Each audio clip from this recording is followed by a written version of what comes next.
You're watching Force 13's live streaming service.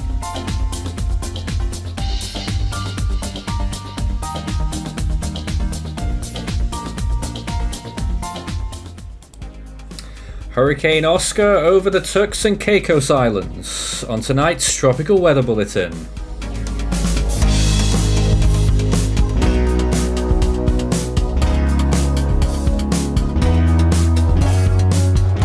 And now the latest around the wide world of tropics. Tropical Weather Bulletin for October 20th. We are live with another Tropical Weather Bulletin here, and of course we have Hurricane Oscar, which of course surprised everyone over the course of the last 24 hours in becoming a Category 1 hurricane. Thankfully it hasn't strengthened any further since then. We also have Tropical Storm Nadine there. National Hurricane Center have just decreased it to a depression over the Central American region. Day 141 of Atlantic hurricane season. We've also marked another area of interest for next week. 20% chance entering the eastern Atlantic. Could be a little system that tries to develop way over there. Unlikely, but we'll keep watching. Well, we've put up to 80% chance now for this area of interest in the Eastern Pacific, which will somewhat come from Nadine. National Hurricane Center, I believe, put all their eggs in the basket there and pretty much said that it would be directly resulting from the storm. I'm not sure about that yet. Western Pacific, 3 areas of interest still, and a very high chance in the Philippine Sea. 80% chance there, a 40% chance to its east, a system that could be meandering around the Mariana Islands, and a 20% chance of a higher latitude system heading towards the Central Pacific. In the Indian Ocean, we're still watching this system, getting really close to becoming a tropical cyclone now. 80% chance, likely to become a substantial tropical cyclone for the Bay of Bengal coast. Whether it's a landfall in India or for Bangladesh, still a wait and see. It's around 4 days away now. And in the southern hemisphere, the only area of interest, we're still giving a 20% chance on the off chance that this system might develop down here, but it's looking increasingly unlikely. It's still holding on some decent low pressure region, so that's why we've kept it in for now. Well, this is Oscar, and I think that icon is spinning the wrong way, but it's currently 5 kilometers from Big Ambergris Key, 25 from Coburn Harbor, 83 from Grace Bay, 147 from Great Inagua, and 290 from Punta de Maisi in Cuba. Hurricane warnings are in effect for the Turks and Caicos Islands and for the southeastern Bahamas, a hurricane watch for the coast of Cuba, and also a tropical storm warning, and that extends quite far up the Bahamas as well. Oh, that was a very, I always forget that really cuts off at a very odd moment. Well, let's load up some imagery then right now. Here's some imagery of what Nadine was doing just before. That was cutting in, moving inland. Obviously made landfall late this morning local time in central Belize, still rotating quite nicely there, and a massive banding structure in relation to that storm. And this now is a close-up on Oscar, and it has to be said, it's not the best looking hurricane we've ever seen. At one point it did threaten to pop out an eye, but in those later frames perhaps it's not looking quite so good. Really blowing up some convection. National Hurricane Center at their latest update have held steady on that one. So my name's Nathan Foy here in the studio with all the latest on the current goings on around the world of tropics. I'm joined tonight by Maury, who is there in the background as well. I'm sure they'll have a lot to say about this too. We'll introduce Maury in just a sec. And a picture there on the top left, Grace Bay, that's on the western side of the Turks and Caicos Islands. We've got quite a few cameras over there this evening. A few viewpoints where we can see some significant rainfall over there, and the winds starting to get up as well. Before we go any further though, just want to show you the latest National Hurricane Center cone. This was the 5 p.m. Let's just update it now for the 8 p.m. advisory. There it is, the intermediate. And it takes it very close to those islands and continuing to swerve through there and harass the coast of northeastern Cuba, and then start turning northeastwards later on. Maury, your thoughts on Oscar It certainly won the Oscar for jump scare this year, didn't it? Yeah, definitely. It was a very surprising system, especially with how low confidence we had at one point for it actually forming. It was down to 10% for a brief moment. However, it quickly intensified beyond our expectations, and we're still unsure if it will intensify more. Thankfully, it does seem like it has stalled in intensity. Yep. Going back to the system, we did notice that it definitely isn't popping out an eye anymore. It does have some sustained convection over the Turks and Caicos Islands, but it still remains to be seen whether the system will intensify more overnight. Some models are showing that intensification rate overnight, but Yeah. I'm not so sure, especially with this system not really doing much at the moment, and also with all the land interaction. Well, there's not that much land for it to interact with at the moment. I'm sure you'll show us the hurricane models in a bit, but for the time being at least, and actually, I am going to mention this because the HWRF has some more rapid strengthening coming up on its model, calling for probably a borderline major hurricane near Great Inagua Island, and then slamming into Cuba and then dying out very, very quickly. I was going to mention the GFS though. If you were to extrapolate that forecast, the GFS has a little bit of strengthening coming up. So it does seem as though the models are on board with actually the storm getting stronger. But of course, given how tiny its core is, and let's just make no mistake about this, I mean, those who are familiar with the geography of the area will already know how small a storm is. You can see it compared to places like Haiti there on this map. And it doesn't really encompass Haiti, just about the same size, really. And of course, it covers those islands, but if we I wonder if we can get a zoomed out view and compare it. It's on our thumbnail, I think. But if we can compare it to Nadine, which is obviously much weaker now, but still round about the same size as it was at its peak at landfall. Oh yeah, here it is.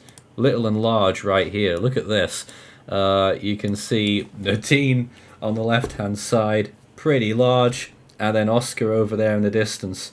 Not looking very good in terms of size at all, and yet it's an order of magnitude stronger.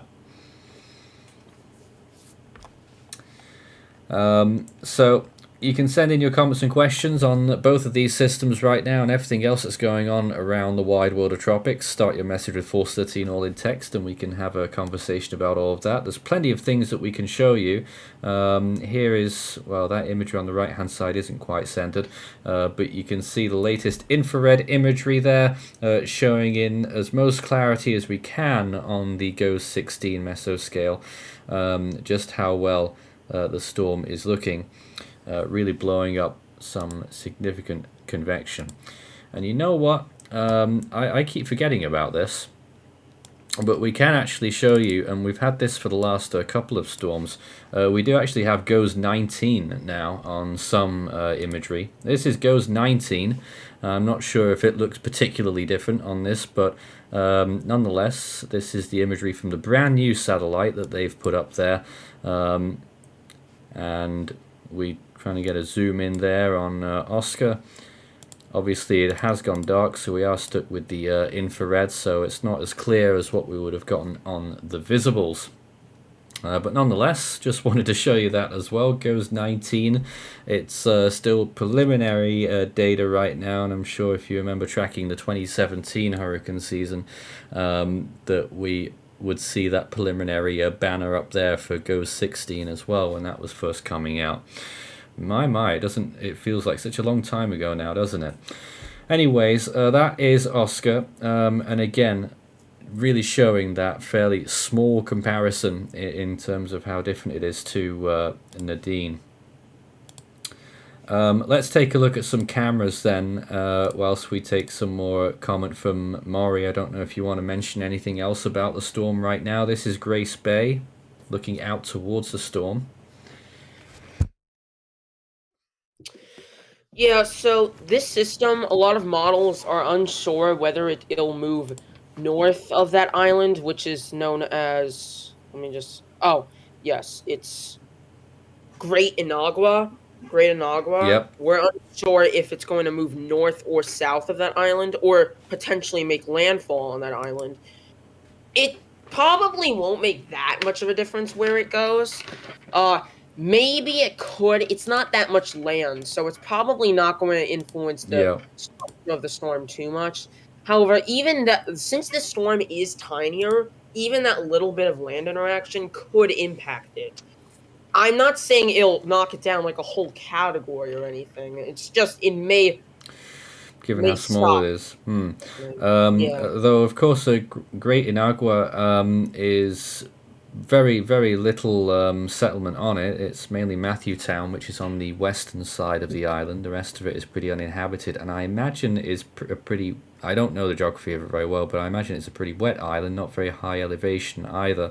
So I really don't think it would contribute to much weakening. Cuba, on the other hand, is a much different kettle of fish, and that certainly according to the models that I've already seen, stopping it in its tracks, given how small it is, if it did run right into land, that would probably finish it off because southern Cuba quite mountainous. Yes, yes, I did notice. I looked at that area. There's up to 2,000 foot high peaks in that area. Now this is the western coast of Grace Bay, if I'm correct. I'm not sure. This is the western part of the Turks and Caicos, and it is getting quite windy there as well. You can see some of those trees blowing about, so they're certainly getting some significant winds at the moment, and this isn't really properly in the storm yet either. They're probably on the edge of the tropical storm force winds at this location. I didn't manage to source any imagery earlier from nearer the center. It pretty much went directly over Coburn Town, the main settlement in the Turks and Caicos Islands, and that is an island off to the east of the main island, as it were. So the main town is not on the main island, it's out towards the east, but the storm's pushed further westwards now, and is, of course, you'd have to be very unlucky to be in those hurricane force winds, given just how small they are. Some of the smallest ever recorded, if I'm not mistaken. Remind me a little bit of was it Beryl in 2018? That got to hurricane status, didn't it? And that was tiny.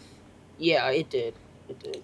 A little bit like that one. That may have even been smaller. I can't remember. It looked small. Yeah, Anyways, they're all smaller storm. yeah. Also, of course, Nadine made landfall in Belize earlier. Let's check in now with Hopkins. This is the viewpoint here, and to be honest with you, it looks exactly the same as it did yesterday. So clearly there hasn't been much in terms of impacts here, although it was a little bit on the southern side of the storm, and that wasn't anywhere near as bad as on the northern side. There were storm force winds extending very far northwards, well into Mexico even, and of course very heavy rainfall in some areas, which may have totaled towards 10 inches, but we're not fully sure yet. We've also got a viewpoint from Providenciales, which is a little bit further towards the west on the Turks and Caicos. And this, you can just see this tree bouncing around as well. And finally, in terms of the cameras that we're looking at, and this is a little bit out of left field because for our European viewers, we've got an extratropical cyclone affecting the UK and Ireland in the next couple of days. Here's a viewpoint from Brandon on the west coast of Ireland. Can't see very much going on there, but a lot of sea spray by the looks of things. So we'll keep checking in with that as well. Let's go back to that National Hurricane Center cone, and you can see that they've still got a fair amount of uncertainty as to where exactly the storm is going to go, but a really tight turn, eventually turning northwards and northeastwards, with still wriggle room for it to move further eastwards even. Of course, westwards maybe as well, but the cone has been shifting a little bit eastwards in the last couple of updates. And just to show you the full view here, this was when Nadine was still a TS. Now it's degraded to a tropical depression, and I doubt they'll have much to say about that.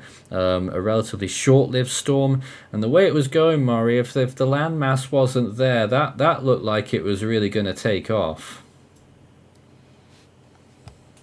I mean, I have to look at what it looked like, probably, Oh, but it looked pretty good, I can tell you that. well, I'm going back to what the storm looked like in the past. Let's I'm take a looking at look at my Nadine now, and that's the latest imagery there. Maybe not latest anymore. There's the more recent imagery. Obviously not looking so good now, but had amazing looking outflow, definitely. And like I say, if the land wasn't there, I think it really was going to take off. Yeah, I mean, it definitely was in that environment. It definitely was in that environment. So I do think it could have made a run for a stronger storm. It still shows some remnants of being of possibly being a stronger storm, but of course it's over land now, so it's unable to do so. Hasn't really Uh, turned southward yet either.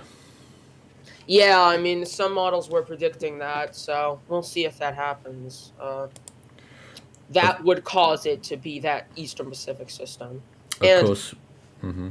and if that does, because you were saying that it would have taken off if no land was in the way. Oh I just yeah. wonder if it being in the Eastern Pacific would cause it to start to take off. I just wonder. I'm still not convinced that Nadine is directly going to become this Eastern Pacific system, which has now got a high chance. Me Let's take neither. Me neither. let's take a look at the Eastern Pacific then, and this is the view from GOES 18, looking out towards all that's going on over there in the Atlantic.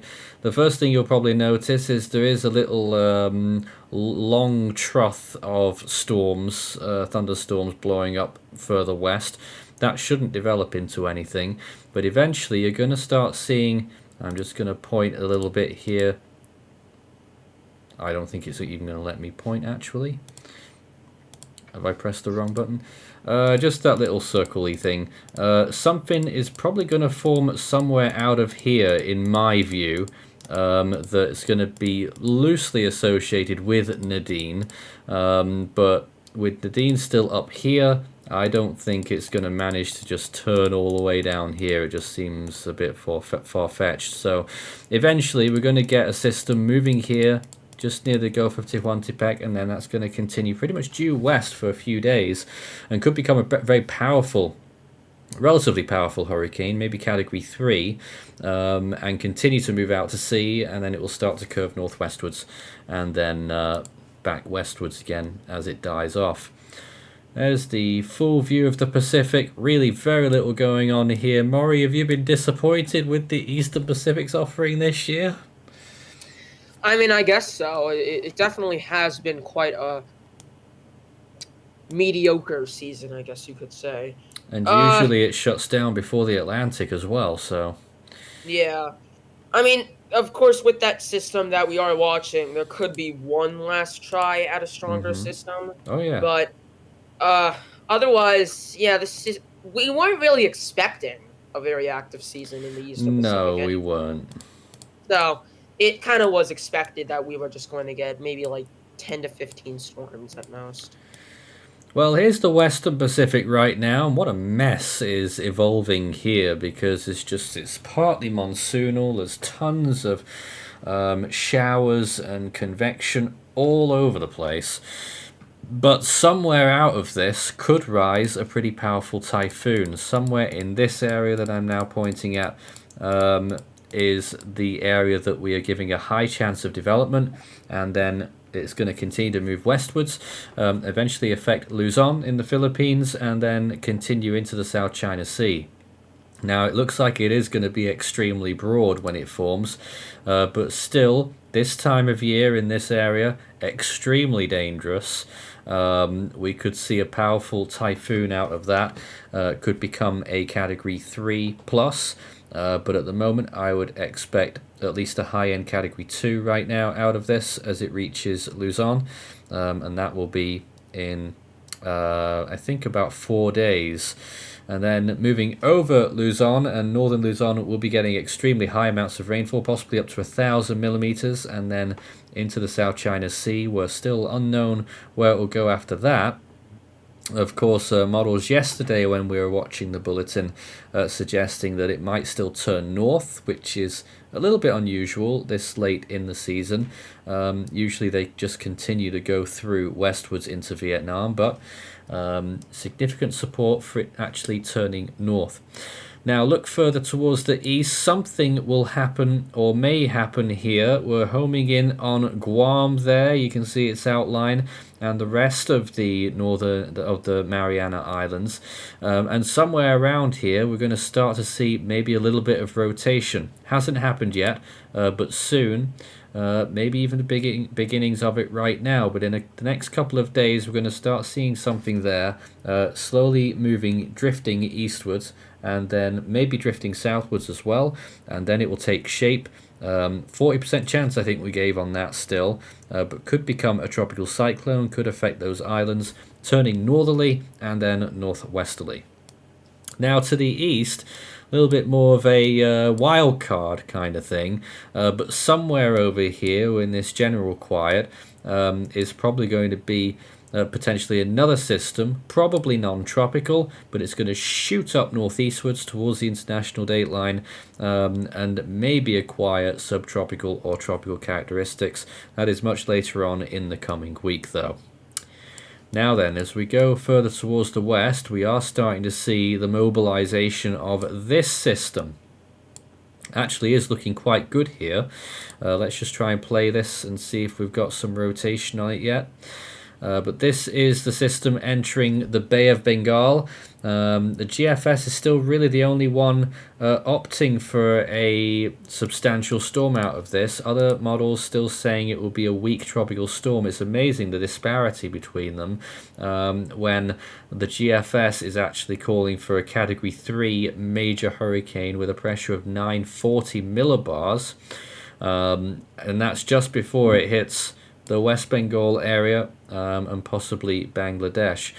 So that could be a very powerful storm. Would be rather small if it was, though, moving into the area. And even rainfall expectations have actually decreased a little bit on that, despite the intensity still being quite high. Maury, your take on some of these systems, if you want? Yeah, so currently I'm unsure who to believe for the Indian Ocean cyclone. I mean, the GFS is going really intense with this storm. With It run-to-run says, consistency. yeah, I mean it's been fairly notable with its consistency on this system being a very powerful storm. Over here it says max winds 148 knots. I think these are gusts though, so it's probably not going to be that strong. But I do think a Category 4 is being shown on the GFS. It might be at that pressure, maybe. Yeah, and at landfall, 941 millibars looks like maybe a Category 3 by that point. So maybe it'll weaken to a Category 3. Still unsure Not whether very it's, long though. It's within 4 days, isn't it, or nearly?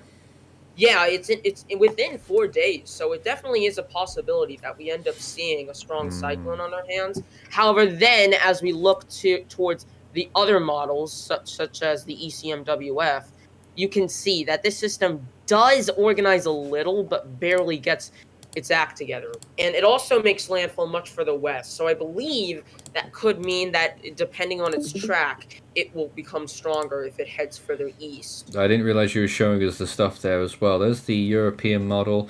What's that? 45 knots, 50 miles per hour there at landfall. That's actually uptrended a little. Oh no, stronger. There it is, 65 miles per hour. That's definitely uptrended. So European model getting a little bit more on board here with a more substantial storm.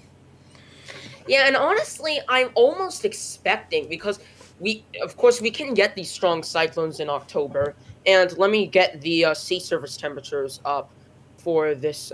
Just give me, yeah, over here. We may as well look at the whole world whilst you're there then.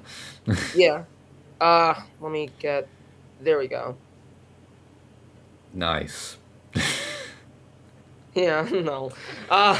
There it is, and you can see there is extremely warm sea surface temperatures in the Indian Ocean, especially leading up to India and Bangladesh. That is up to 30 degrees, 31 degrees. Of course, sea surface temperatures aren't the only thing that matters. We also have to look at the wind shear, which I'm also going to look at right in here. We are seeing that in the North Indian Ocean. It's just going to take a bit. It takes a while. There we go. You can see currently there is very little wind shear in that area. There is some wind shear where it first developed, Yeah. but that is more, if it does develop, then it might be able to undergo rapid intensification. However, it's more a matter if it forms to a stronger system in those first few moments. Because even though there isn't a lot of wind shear here, it's not going to have much time before it makes contact with land. Here's a close-up of those sea surface temperatures. There's a little spot there off Myanmar that's actually 32 degrees plus. So if it does get a little bit more towards the coast there, those SSTs even higher. And whilst we're here, just look at Oscar, the area around Oscar right now, current temperatures somewhere around 31 degrees Celsius. They'll stay that way for until it reaches Cuba, and then eventually once it goes back. And you know what, you can see this is a little bit of higher temperatures just extending northeast of the Bahamas. It's probably going to go up that way, so I think it's going to take full advantage of those warm waters, the hot spots there on this graphic. So that's just a few things that we can show you there, and we'll be having a proper look at the models shortly. Let's see if we can take some questions right now. Start your message with Force 13 all in text, and we can take your questions. Caleb, my dog, says, what is the best analog for Oscar, and when will it 27 euros? I have no idea what you mean by that. What is the best analog? Well, I have no idea. A lot of people were talking about Joaquin. I can see why. Joaquin got to 50 miles per hour back in 2015, and everyone was thinking, well, it's not going to get much stronger than this. And it went and became a Category 4. So that was another massive underestimate in a similar region, actually, a similar region here back in 2015, and that was a storm that we covered as well. I think Joaquin was the first major, it was the first major hurricane that we covered live, I think, in the Atlantic, because we started live streaming that year. Another comment, Yash says, if Nadine reforms in the Eastern Pacific, would it remain Nadine or would it be Christie? I am pretty sure it will get the Eastpak name, unless it directly travels into the Eastern Pacific. I just don't see that happening. Lay says, any casualties or damage in Coburn town? I'd have no idea on that. It's not been very long since the storm moved through, and I've not been able to, I've been prepping for this stream, so I've not been looking at any info on that yet. SRB says, is there any chance of Nadine crossing into the Eastern Pacific? Well, like we said, I would say that some of its energy will, but the actual storm itself would appear to be unlikely. And let's see what else we're looking at here. A moment of lovely in our chat there as well says Euro Icon GFS have it turning to Taiwan now. The 3 to 5 day trend is super interesting. Talking about that Western Pacific system there. Very interesting. And talking about those systems as well, those invests over there, very large. Sad Times says, is Oscar the smallest Atlantic hurricane? I haven't got confirmation on that, but some people are suggesting that it is. I know at one point it only had, didn't it only have 2 quadrants of 5 nautical miles? Yeah, well, I don't know if it was 2 quadrants. It might have been just 1, but it did have 5 pretty sure it was nautical 2. I'm pretty sure it was 2. I'm just the only other one I can think of really is Beryl of 2018. And when that became a hurricane, it had 2 quadrants of 10 nautical miles, that one. So, I mean, maybe. It's hard to tell. Yeah, they're pretty close, those two. We're just looking at some imagery again here. This is a live view from Grace Bay, which is getting sucked closer and closer towards the storm. Well, not literally, but the storm is starting to make its presence felt there. Yeah, Beryl was always 10 nautical miles in two directions, so it beats Beryl for being the smallest or smaller. I can't think of any other storms that we can compare. Certainly in the Atlantic, I cannot think of any. So it may well be, but certainly Oscar is tiny. Indeed, right now the even the tropical storm force winds, they only extend out about 40 nautical miles in each direction, and usually for a hurricane you would expect that in an average hurricane that the hurricane force winds would extend maybe 30 or 40 nautical miles in some directions. So that's just the tropical storm force winds on this. And the thing with this as well is that, you know what? They are actually expecting the wind field to decrease in the next 12 hours on their forecast cone, and then increase a little bit again. Now, it will get larger. It will almost double in size by the time we get to the later period of the forecast.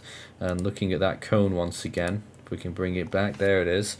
When it weakens back to a tropical storm after affecting Cuba, by then it will be almost double in size. But even then, you know, you were trying to look and see that wind field on this map. It's very hard to see. It's right underneath the X, the little yellowish area. That's the tropical storm force winds. Very small. Double that. That's still not very big. Probably twice the size of Lake Okeechobee. Let's see if we've got some other questions right now then. Stanley says that Irma in 2017 was one of the worst hurricanes for the Turks and Caicos, and I made that remark off air earlier when we were chatting, when we had some team discussions. And what with Irma, of course, it is pretty much the same places that Irma hit. Here's some rapid scan imagery that I wanted to show earlier, and you can see how the storm's progressing. Pretty much exactly the same places that the Irma's eye passed over as a strong category 4, if I recall, when it was moving over this area. Of course, Irma was a devastating storm for so many areas, but this being one of them as well. Hopefully this won't be as bad. British Mapper says, I'm not going to lie, if it wasn't for recon, Hurricane Oscar would have still been a 10% development because it looked like an African front. Well, steady on. They managed to call it a tropical storm without recon help, I believe. Yeah, they did. And looking at it, maybe it would have gone 50, 60 miles per hour. They would never have gone with hurricane status without that recon backing, absolutely. They did a recon mission earlier in the day. Just the one, because they weren't expecting it to do very much. And as far as I know, they're not going to do any more until tomorrow morning. I think they've got some early morning flights heading out there. But certainly there's nothing heading there right now, so I'm pretty sure there won't be anything today, apart from that one that we've already had. And a moment of lovely there saying Hurricane Marco. Of course, that was an extremely small storm. It will still easily hold the record for the smallest tropical storm force winds. Again, I'm not sure about the hurricane force ones there. RKN says, could Oscar go northwest and affect the US? Well, the way this season's going, it almost feels like Florida is a massive magnet, but it really shouldn't be heading that way. And let me just see if I can put anyone at ease on that one. I'm just going to check the ensembles, which is where we have all kinds of different parts of the GFS model all feeding in together, like 30-something different ensembles, and I can tell you that none of those predicted scenarios hit the US in any way, shape, or form. So it is pretty much definitely. I mean, the only other thing that could happen with this is that it does so poorly when it hits Cuba that it dies inland over Cuba. And possibly continues into the Caribbean as a remnant low towards the Caymans. But if it does have any kind of strength left, it will get picked up by this front. And like I said earlier, if anything, the trend has actually gone further east for it to get picked up even more sharply than what it was saying earlier. Maury, you want to add anything to that? Well, I'm just unsure where exactly it would go after it curves away from the Caribbean. I mean, would it just go out to sea, or would it affect Yeah. like maybe Atlantic Canada? No, I don't think so. Let me just double check that. For Atlantic Canada on the ensembles, ooh, a handful do actually. Yeah, because I don't know. I was just thinking. Yeah, a few because ensembles take it to Newfoundland, although most of them, yeah, they're generally pretty weak. Certainly nothing that they haven't seen before up there. yeah, So it would just be a run-of-the-mill system by the time it got to Newfoundland. But certainly not for the US. I would put down 0% chance. I'm that confident. yeah, I'm pretty confident in that too. Pardon me. Let's see if we get some more comments here. Do we think Oscar can become a Category 2 before land interaction by Cuba? It's absolutely on the table. It doesn't really look like it's going to do it right now, although convection still looks quite decent, it has to be said. Certainly the chance is there. It's very, very difficult to predict, given its tiny size. The smaller they are, the harder they are to predict, really. And Stanley says that this season is comparable to 2008 in activity. That year had 16 named storms, 8 hurricanes, and 5 majors. Well, perhaps. Worse than 2008, although... and that was despite Ike and Gustav, 2 very powerful storms. I reckon Gustav was actually the stronger of the 2. And a few others that season as well. Of course, who can forget Faye? I think it was Faye, wasn't it, that year? Quite a lot of storms, and of course Marco in 2008. Let's see what else we've got right now.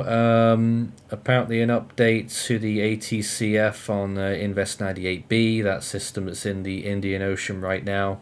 Apparently only giving it 15 knots. That seems pretty low. It certainly looks better than that on satellite imagery. But that's what the automated ATCF is saying at this time. I am just going to check and see if they did any ASCAP passes over there. It doesn't look like they did, or that they missed. So ASCAP being one of the satellite detection tools that we can use to figure out how strong these storms are. And National Hurricane Center made a note earlier today regarding Oscar that the ASCAP satellite did pass and got a hit on it, but the wind field was so tiny that ASCAP only got about 40 knot winds when the recon plane got those hurricane force winds. So obviously the ASCAP resolution is 25 kilometers. So basically every 25 kilometer point, I think it is. I think it's less than that, but the recon, of course, they can get readings all the time as they're flying into the storm. Let's see what else we've got here. People still talking about 2008 there. A lot of US landfalls. Quite a few seasons like that around there. But not too much else to mention regarding that right now. You know what? We never actually mentioned the current warnings that are in effect. We saw them and we see them on the ticker every so often. But just to remind everyone here for Oscar, we do have a hurricane warning for the Turks and Caicos Islands and for the southeastern Bahamas. We have a hurricane watch for the Cuban provinces of Guantanamo, Holguin, and Las Tunas, and a tropical storm warning for the same places there as well. And we have a tropical storm warning, a tropical storm watch for Camagüey, further towards the west there. They're outside the cone at the moment, but a tropical storm watch in any case. They may get some repercussions. Of course, they may require watches further up the Bahamas, further on down the line as well. And of course, those wondering about Nadine, it did recently weaken to a tropical depression, and so they have discontinued all the warnings. Maury, you're looking at the cone right now as well. What is your take on it? Well, it does seem like it's going to recurve in that manner. I'm unsure if it's going to actually make a landfall in Cuba or not, and it's possible that it doesn't, but most likely it will and cause it to weaken a little bit, and that's where you see that tropical storm status it devolves into as it moves there. Also, looking up there towards Bermuda, there could be some impacts there, but of course, by that point, it probably will be extratropical, as tropical systems can't really move that far up north at this point. And it will also attach to that front that we were talking about. Yeah, well, that's the main reason. It's not sea surface temperatures that will prevent it. They're still pretty good. Obviously, they are going to start to cool now at this late point of the year. Now, Maury, whilst we're with you, before we go to the full GFS model suite, I wonder if you could show us what some of the HWRF and maybe some of the other hurricane models are showing us right now.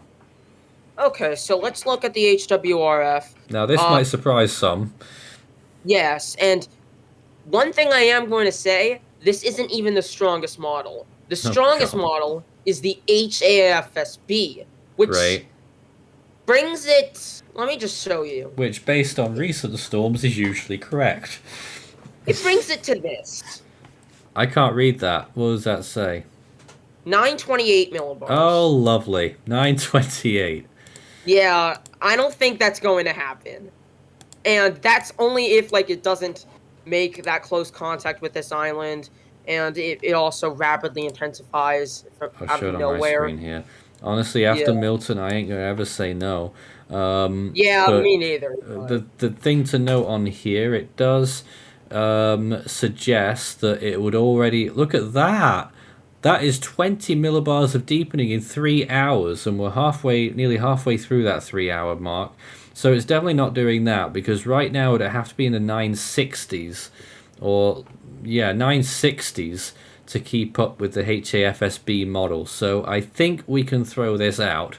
Although even so, pretty much regardless of how strong it gets, it pretty much dies off. Well, it's still trying there as a weak tropical storm near Cuba. But the HWRF may be a little bit more realistic for a strengthening scenario, starting out at low 980s. But even that one, actually, no, that's junk as well.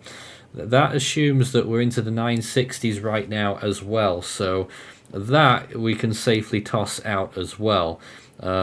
Peak of 956 on there. So those models are too aggressive.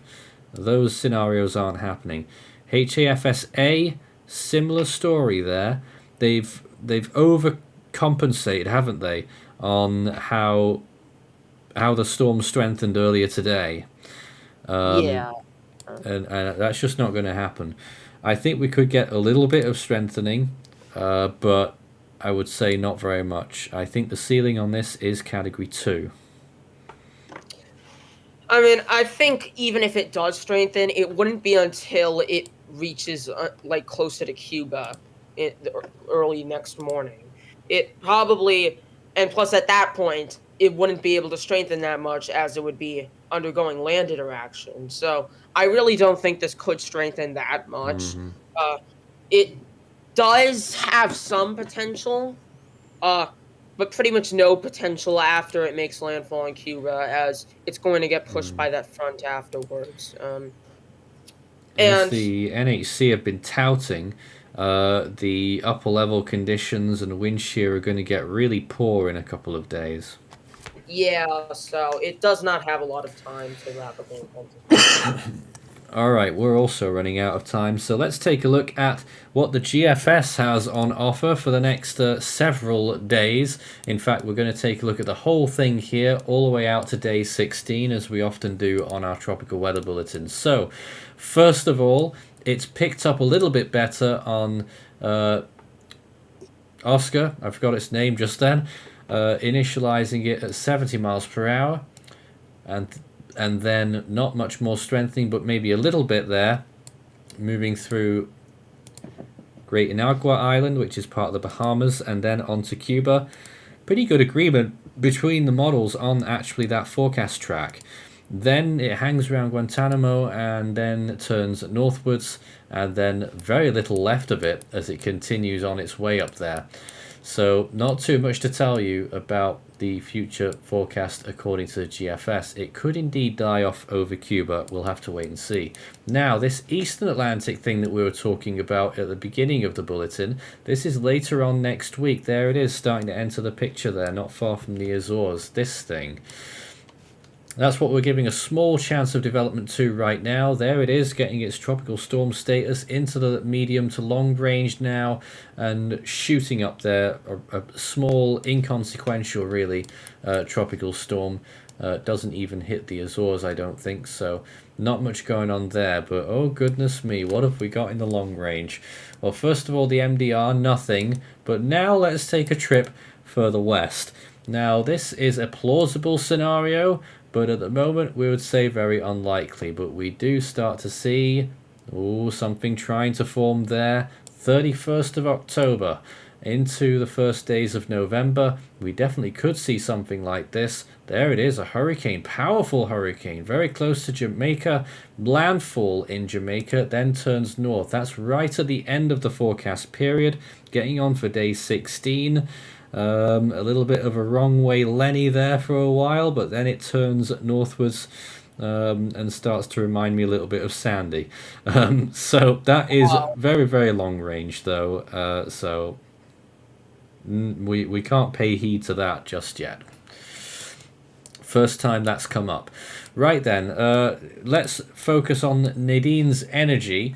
And you can see it moving through there. Definitely what's left of Nadine continues further west. It looks like it heads that way, dies off, and then what happens is we get a secondary low pressure system forming here, and then off it goes, pretty much due west, I expect. Yep, oh, pretty much directly mark that. And then it continues to move through. Tropical storm, 23rd, 24th of October, getting towards hurricane status. There it goes. Major hurricane status for a while, but doesn't affect any lands. That'll be a nice storm to watch as it moves out over the eastern Pacific. Really runs out of steam, trying to do a recurve. Oh, it does as well, but very little of it left by the time it approaches California. Indeed, pretty much nothing by the time it gets there. Fascinating. It does actually manage that recurve. Now then, Western Pacific, I imagine we're going to have a lot of fun with this because it is an absolute mess right now. So let's see what the GFS has for this invest that we're still watching. Look how large it gets. Oh my goodness me. That is an extremely large, disorganized typhoon, but it does get itself a little bit better organized. There it is, reaching 2 peaks. So there's a first one, but doesn't really get itself sorted properly, and then it's a little bit better, consolidating into the 950s there for that second peak, makes landfall in eastern Luzon, probably Cagayan province, and then moving overland, very big eye as it does so, maintains typhoon status. It's a borderline category 3 at landfall, South China Sea, moving westwards, and actually, it stalls over Hainan. That really didn't help it. And then very little of it left, drifts southwestwards now, so that's different to what it was saying yesterday. And in its shadow there, as we enter November, a new system developing, very powerful, not powerful almost, but typhoon status nonetheless, into Vietnam. Okay, well, that's certainly something else to digest. Now, near Guam, we've got this next system that tries to develop. It struggles at first, but eventually it gets itself going. This is during the week coming, and then off it goes. It gets a lot of stuff going on around it, and then it eventually spins into action. Look how strong it gets. Powerful typhoon there for a while, and then it moves northwards, northeastwards, still hanging in there towards the end of that 16-day period. Also near the end of that period, another system entering the picture there in the Philippine Sea. Too early to say what that one might do yet. And then this other system heading towards the Central Pacific. There it is, higher latitude, so non-tropical origins, and later on it tries to do a little bit of something up there. That's probably not tropical, but we're going to keep watching that one just in case it could do a little bit of something. And then later on towards the end there, looks like there's a little system there trying to develop. I don't know where exactly we are now. Is that on the date line or somewhere near it? But who knows? Could be a little hint of maybe a Central Pacific system, could it be? And that will be in the first week of November, but that's a long way out as well. That probably won't happen. Wow, Indian Ocean then. It's a busy tropics. North Indian Ocean, of course, watching this system develop, and the GFS is still very keen on it. There it is. Look how quickly it blows up. There it is on the late on the 21st, and here it is at the early morning of the 23rd. So in 36 hours it goes from 40 miles per hour, Maury, to about 130 miles per hour. Oh, so yeah, that is definitely rapid intensification in the slightest. Well, not the slightest, but you know what I mean. Pretty much 130 miles per hour there. GFS usually lowballs as well, and shovels itself into land there. It looks like a fully Bangladesh landfall actually now. It still has been trending a little bit easterly, but still parts of India, including Kolkata, would receive at least storm force winds there as well. So powerful storm moving right up, eventually up the river Ganges, and could cause some serious problems, as we know, in this very vulnerable part of the world. That would be a pretty bad storm if anything like that happened. Of course, the ECMWF that we saw earlier, that took it much further towards the northwest, calling for a 55 knot landfall here, 65 miles per hour. I think that's near Kotak. But obviously the GFS scenario, much further east, almost straight line north now. So interesting to see which one turns out to be right. Into the long range for this region, I don't think we have anything else. Nope. Southern Hemisphere, briefly watching that system just in case it does anything. It won't, I'm pretty sure. Off it goes, whatever's left of its remnants, moving around here. Not doing very much. Southern Hemisphere will wake up at some point, but it's not going to be just yet. Of course, we already have had one brief storm down there in the South Indian Ocean. It has been an early start. Checking the rest of the world here, we shouldn't be seeing anything in these areas, but just in case, near South America, doesn't look like we're going to see anything there. Good. Yep, and moving up towards Europe. Obviously, there's this big windstorm named Ashley that's heading for the UK and Ireland, and also parts of continental Europe as well.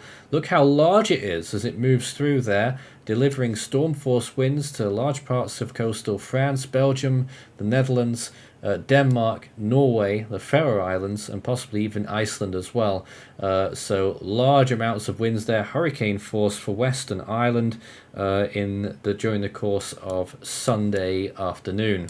Mediterranean, anything going on here? Sometimes we can late year, but there's a little thing going on there near the end of that model run near Cyprus, but I don't think that will happen. And that's the models, pretty much. That's the GFS, and we've also taken a look at some of those other models out there as well. Maury, what did you think of all that? I mean, it's a lot to handle. It's definitely a lot of cyclones. I'm not sure if all of them are going to get to their strongest potential. They're probably not, but the strongest potential for some of them is definitely very strong. So we're hoping that these storms remain weak. Especially with the environments they're in some of these basins, we haven't seen like a large system in like a month or so. Yeah. So that would cause Parts of the definitely, tropics have been very off color this year, haven't they? it's really just been the Atlantic that's been It's just causing been all. of course it has. Why not? Why wouldn't it be the Atlantic? Yeah, I know. Now, SRB says a good question actually. Do we think the West Pacific will get the average amount of tropical storms before this season ends? Well, it really needs to get its skates on and have an extremely heavy backloaded season. I think it needs about 10. I think it's 10 more storms the West Pacific needs to get to average. So we might get one shortly, we might get two, might even get three in this coming phase. But it's very unlikely that we'll get anywhere near 27, which is the average. Currently at 17. We'll probably end up with something like 23, maybe 24 would be my guess. Right now we're looking at some more imagery of Oscar here, again showing you how small that storm is. And this hour's gone by really quick, hasn't it? Iden Hurricane says, do we have any Burmese updates after Mocha from last year? Well, do they mean recovery? I have no idea, if I'm being honest with you there. I have sources that I can find out, but I would have to do that off the air. But I don't know if you meant in regards of actually doing coverage on this upcoming storm. We'll obviously cover it as much as we're able to. And George there as well, appreciate checking on Europe also. I'll keep you updated on what we get in the Netherlands tomorrow. Yes, could get some strong winds along the coast. And a moment of lovely saying the West Pacific already trying to get into the northwest monsoon season. It is starting to look a bit like that, isn't it? So quite interesting nonetheless. Well, Maury, we're just about out of time. Is there any final comments, anything you've noticed with Oscar just now that has changed?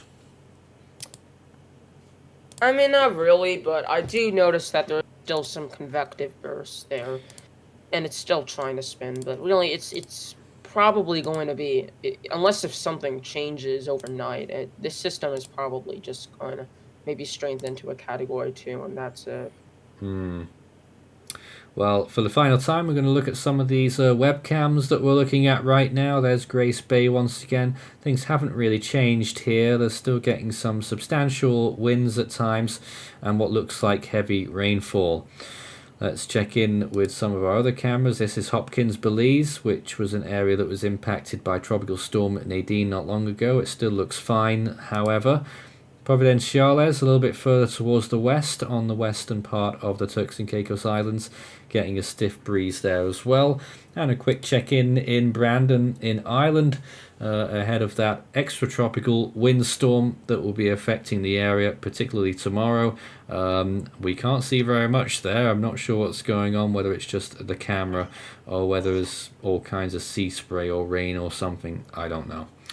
Well, let's take a look at what happened on this day. It was October 20th, 2004, where we saw two typhoons active. Tokaj moving towards Japan as a Category 1, and Nok 10, which was a Category 2 at this point, officially. Perhaps may have been a little bit stronger looking at that satellite image of it. Certainly had a good structure, although maybe a little bit bare on that northern side.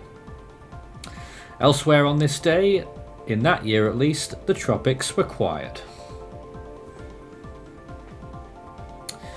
Thanks to Maury for joining me on tonight's Tropical Weather Bulletin. Thank you, Maury. And now we'll take a look at what's coming up next around the world. The next name in the Atlantic now is Patty. In the Eastern Pacific, it's Christy. And in the Central Pacific, it is Iona. 65 storms around the world in 2024. We also have our automated stream, which is running as well now, showing Oscar. You can take a look at that. We have Trammy next in the Western Pacific, Dana in the North Indian Ocean.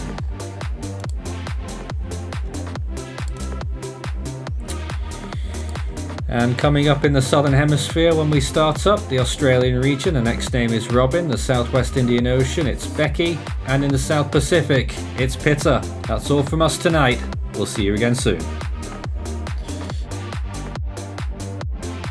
Become an Ultimate Fan today.